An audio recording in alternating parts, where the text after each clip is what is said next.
আমি কাউকে সাজেস্ট করবো না এই রাস্তা দিয়ে এই জায়গাটাতে এটা দেখতে আসতে। টু বি অনেস্ট, একে রাস্তা খারাপ, এর উপরে আমাদের বিভিন্ন জায়গায় ধরেন আমার রিসিট নাই, আমাকে টাকা দিতে হচ্ছে, বা ওখান থেকে গাড়ি আসে না, সেই আমরা কিছু দূর হেঁটে আসলাম। আমরা আছি এশিয়ার সর্ববৃহৎ যে শিমুল বাগান, জয়নাল আবেদিন শিমুল বাগান, তাহিরপুর সুনামগঞ্জে। আমরা দেখতে পাচ্ছি যে দীর্ঘ যে 1 বছর পর যে শীত মৌসুমে সেই শিমুল বাগানে ফুল আসে, আর সেই ফুলকে কেন্দ্র করে কিন্তু এখানে এই শিমুল বাগানে দেশের বিভিন্ন অঞ্চল হতে যে প্রকৃতিপ্রেমীরা এখানে বেড়াতে আসেন, এবং আমরা দেখতে পাচ্ছি মানুষের যে একটা উপস্থিতি এখানে পরিবেশটাকে অনেক মুগ্ধতায় ছড়িয়েছে। আর ভবিষ্যৎ হোক নিরাপদ, বিনিয়োগ হোক বিশ্বস্ত, আর আমার পছন্দ সল্ট বে। ওয়েলকাম টু সল্ট বে। যে শিমুলের ফুল, এই ফুলের যে সুবাস এবং ফুলের যে দৃশ্য পর্যটন এবং প্রকৃতি প্রেমীদের যে মন কেড়ে নেওয়ার মতো একটি পরিবেশ সৃষ্টি হয়েছে।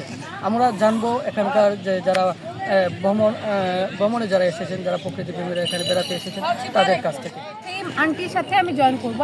আমার কাছে মনে হয় আপনি যদি আমাকে পার্সোনালি আমি অন্য কাউকে সাজেস্ট করবো কিনা, আমি সিলেটের মানুষ, আমরা সিলেট থেকে আসছি, লোকাল মানুষ, আমি কাউকে সাজেস্ট করবো না এই রাস্তা দিয়ে এই জায়গাটাতে এটা দেখতে আসতে। টু বি অনেস্ট, আমি মনে করি আমার জন্য আমি ওইটুকু পর্যন্ত আমার এনার্জি শেষ, ঢুকে আমি কি দেখবো। সিলেট থেকে এই পর্যন্ত আসতে যদি আমার এত কষ্ট হয়, তাহলে একটা মানুষ, আমার একজন বন্ধু, সে হচ্ছে অন্য শহর থেকে কিভাবে আসবে। আমি মনে করি না তার জন্য এই জায়গাটা দেখার জন্য এতটুকু জার্নি ওয়ার্থ। সো আমি মনে করি যে এই ব্যবস্থাপনা আন্টি যে স্টেপগুলো বললেন প্রত্যেকটা নেওয়া খুবই জরুরি। আদারওয়াইজ আসলে মানুষের যে এই যে ট্যুরিস্ট স্পটগুলো আমাদের সিলেটে, আপনারা জানেন অন্যান্য ট্যুরিস্ট স্পটের অবস্থা কী, আলটিমেটলি আসলে ট্যুরিস্ট স্পটগুলো আর মানুষের আকর্ষণ থাকবে না, এগুলো একটা বিড়ম্বনা। এবং বিভিন্ন জায়গায় একে রাস্তা খারাপ, এর উপরে আমাদের বিভিন্ন জায়গায় ধরেন আমার রিসিট নাই, আমাকে টাকা দিতে হচ্ছে, বা বিভিন্ন আসলে বিড়ম্বনায় পড়তে হয়।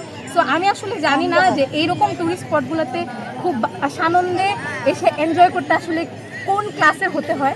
আমি ভাই মিডল ক্লাস, এবং আমি চাই মিডল ক্লাসের মানুষদের জন্য এটা একটু আসলে আনন্দদায়ক, খুবই যোগাযোগ ব্যবস্থা এবং পুরা ব্যবস্থাপনার উন্নতি খুবই প্রয়োজন। হ্যাঁ হ্যাঁ, তো সুবাস নেই, সৌন্দর্য, তো সৌন্দর্য উপভোগ করছি ইনশাল্লাহ, অনেক ভালো লাগছে এসে।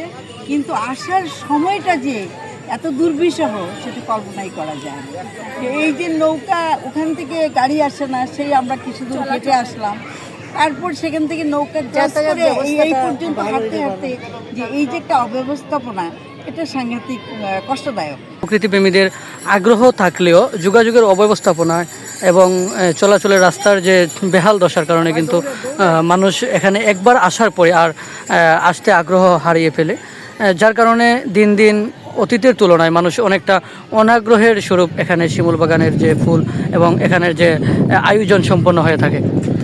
আমরা জানতে পেরেছি অনেক দর্শনার্থীদের কাছ থেকে, আমরা জানার চেষ্টা করেছি, সবারই একটি মত যে এখানে বর্তমান যে নির্বাচিত সরকার পর্যটন শিল্পকে ঘিরে যেন যোগাযোগ ব্যবস্থার আরও উন্নতি হয়।